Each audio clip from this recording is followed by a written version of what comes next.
Hare Krishna, welcome back to our Bhagavad Gita online reading retreat lab. So, today, on the auspicious occasion of Akshaya Tritiya, we are going to start a new chapter in Bhagavad Gita, chapter number 5, Karma Yoga, Action in Krishna Consciousness. So, in this chapter, we have 5 different sections, and this has total 29 verses. So, it has been divided into 5 different sections. So, today we are going to focus on the first section, that is having verse number 1 to verse number 6, where exactly Karma Yoga is equal to but easier than renouncing work. So before we start, we'll be doing a small recap on chapter number 4. Basically, we have seen the Lord Shri Krishna told Arjuna that all kinds of sacrificial work, it culminates in knowledge. But at the end of the chapter 4, we have seen the Lord advised Arjuna to wake up and fight, being situated in perfect knowledge. Therefore, by simultaneously stressing the importance of both detached work and inaction in knowledge, Krishna has perplexed Arjuna and confused his determination. So that was the background, just to share with you. Now let's start with the chapter 5, verse number 1. We will move to the Veda base.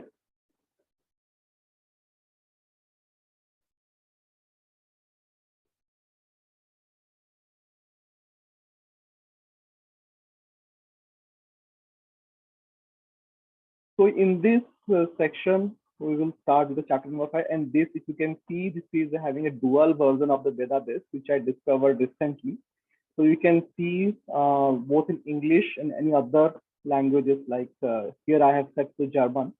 So there is something called dual language view. So that you can see if you are learning, if you are studying Bhagavad Gita into multiple languages other than English, this will be helpful for people who are having English is not their first language. So now let's start with the chapter number 5, Karma Yoga, Action in Krishna Consciousness, text number 1.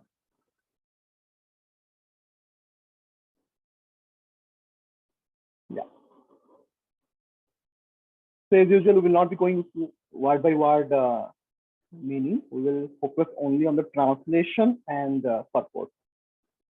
Translation. Arjuna said, "O Krishna, first of all, you ask me to renounce work, and then again you recommend work with devotion. Now, will you kindly tell me definitely which of the two is more beneficial?" Purport. In this 5th chapter of Bhagavad Gita, the Lord says that work in devotional service is better than dry mental speculation. Devotional service is easier than the latter because, being transcendental in nature, it frees one from reaction. In the 2nd chapter, preliminary knowledge of the soul and its entanglement in the material body were explained. How to get out of this material encasement by Vidhi Yoga or devotional service was also explained therein. In the 3rd chapter, it was explained that a person who is situated on the platform of knowledge no longer has any duties to perform. And in the 4th chapter, the Lord told Arjuna that all kinds of sacrificial work culminate in knowledge. However, at the end of the 4th chapter, the Lord advised Arjuna to wake up and fight, being situated in perfect knowledge. Therefore, by simultaneously stressing the importance of both work in devotion and inaction in knowledge, Krishna has perplexed Arjuna and confused his determination. Arjuna understands that renunciation in knowledge involves cessation of all kinds of work performed as sense activities. But if one performs work in devotional service, then how is work stopped? In other words, he thinks that sannyasa or renunciation in knowledge should be altogether free from all kinds of activity. Because work and renunciation appear to him to be incompatible. He appears not to have understood that work in full knowledge is non reactive and is therefore the same as inaction. He inquires, therefore, whether he should cease work altogether or work with full knowledge. Now we will move to the next verse.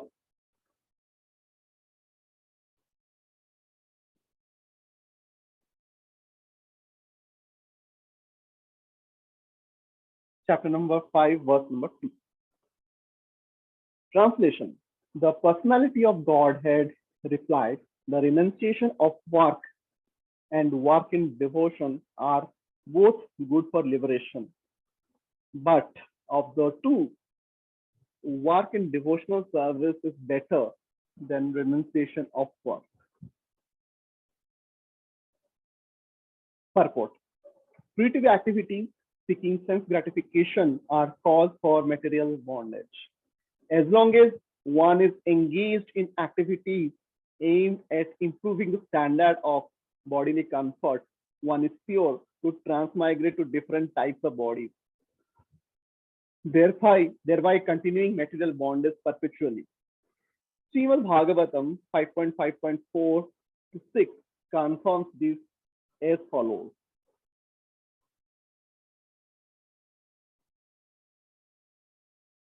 People are made after sense gratification and they do not know that this present body, which is full of miseries, is a result of one's fruitive activities in the past. Although this body is temporary, it is always giving one trouble in many ways. Therefore, to act for sense gratification is not good.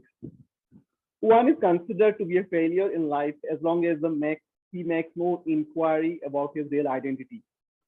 As long as he doesn't know his real identity, he has to work for fruitive results for sense gratification. And as long as one is engrossed in this consciousness of sense gratification, one has to transmigrate from one body to another. Although the mind may be engrossed in fruitive activities and influenced by ignorance, one must develop a love for devotional service to Vasudeva.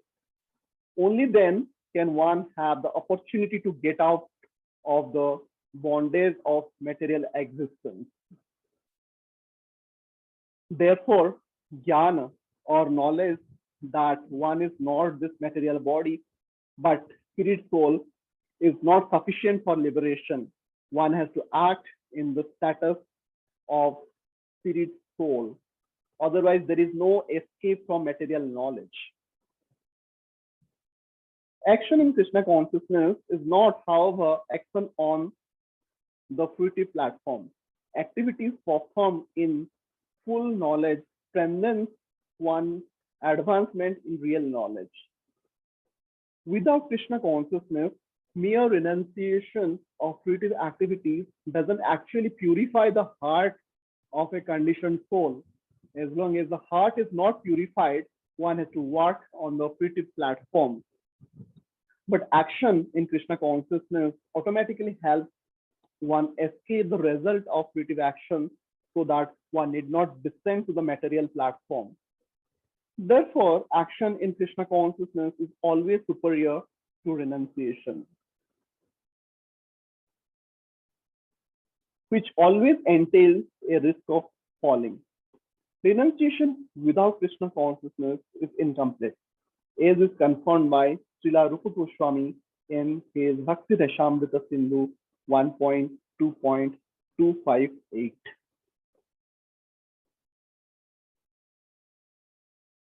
When persons eager to achieve liberation renounce things related to the Supreme Personality of Godhead, thinking them to be material, their renunciation is called incomplete.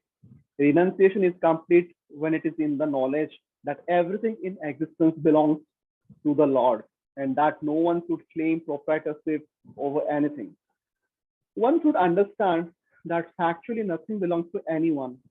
Then where is the question of renunciation? One who knows that everything is Krishna's property is always situated in the renunciation. Since everything belongs to Krishna, everything should be employed in the service of Krishna. This perfect form of action in Krishna consciousness is far better than any amount of artificial renunciation by a sannyasi of the Mayavadi school. Now we will move to the next verse, chapter number 5, verse number 3.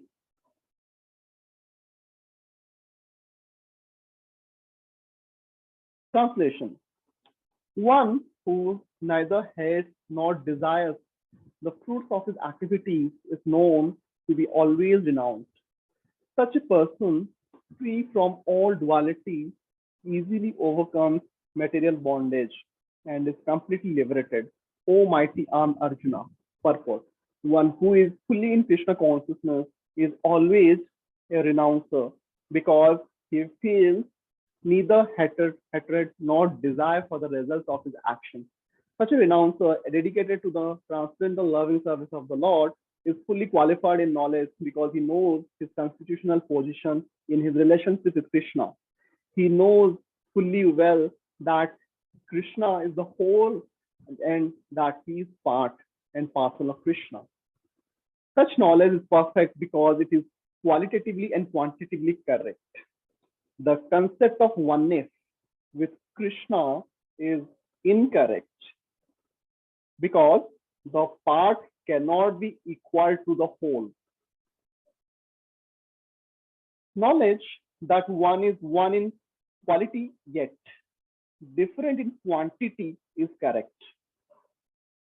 Transcendental knowledge leading one to become full in himself, having nothing to aspire to or lament over. There is no duality in his mind because whatever he does for Krishna. Being thus freed from the platform of dualities, he is liberated, even in this material world. Now we'll move to the next verse.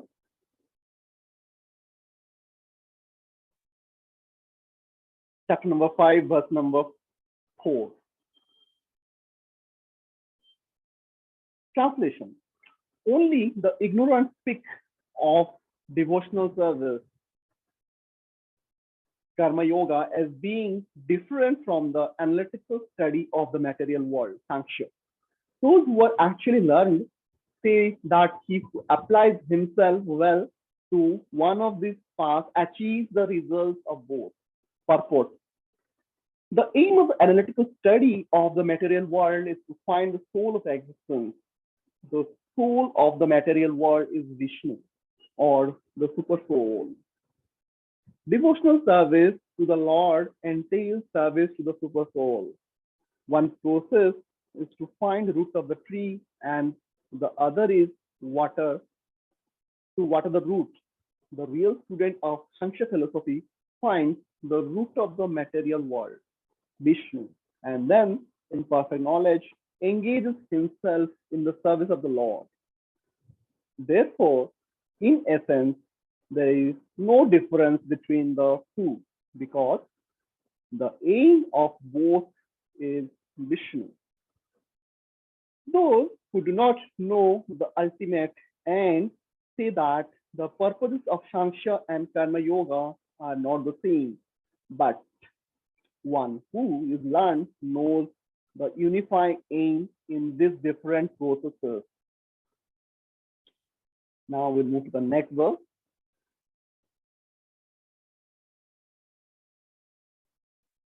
Chapter number 5, verse number 5. Translation. One who knows that the position reached by means of analytical study can also be attained by devotional service, and who therefore sees analytical study and devotional service to be on the same level, sees things as they are. Purpose. The real purpose of philosophical research is to find the ultimate goal of life. Since the ultimate goal of life is self-realization, there is no difference between the conclusions reached by the two processes. By Sankhya philosophical research, one comes to the conclusion that a living entity is not a part and parcel of the material world, but of the supreme spirit soul. Consequently, the spirit soul has nothing to do with the material world. His actions must be in some relation with the supreme. When he acts in Krishna consciousness, he is actually in his constitutional position. In the first process, Sankhya, one has to become detached from matter. And in the devotional yoga process, one has to attach himself to the work of Krishna consciousness. Actually, both processes are the same. Although superficially, one process appears to involve detachment and the other process appears to involve attachment. Detachment from matter and attachment to Krishna are one and the same. One who can see this sees things as they are. Now we will move to the next verse.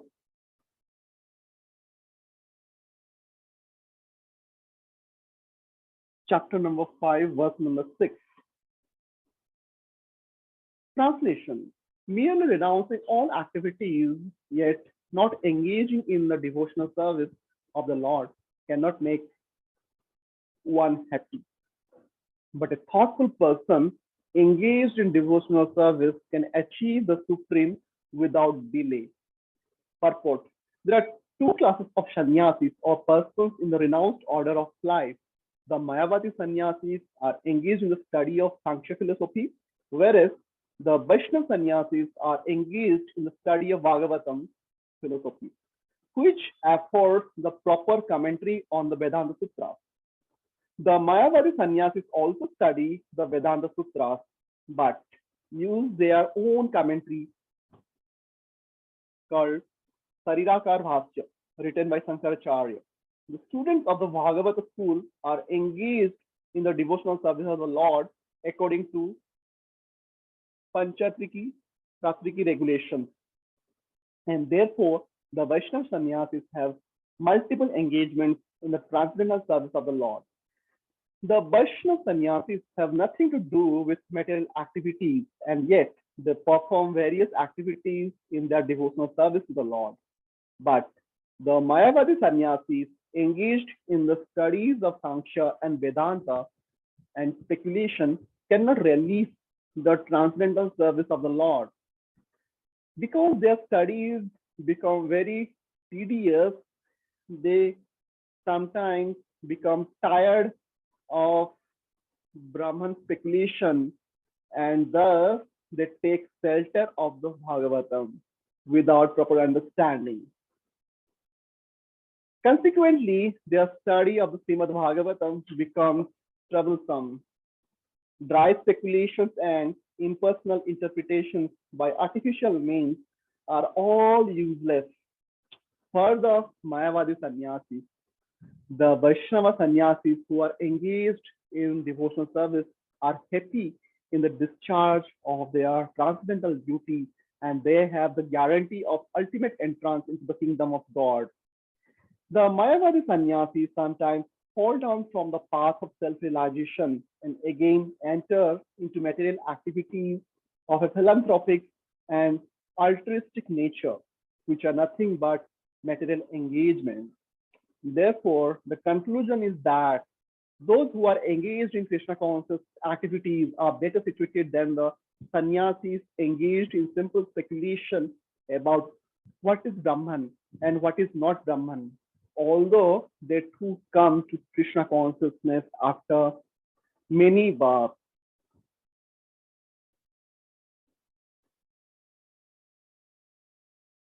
So in today's session, as we completed from verse number 1 to verse number 6, just to summarize, so we have seen in this section of this sixth verse, basically this entire chapter number 5, it opens with a question by Arjuna that is similar to the one Arjuna asked at the beginning of the chapter 5, if you can remember.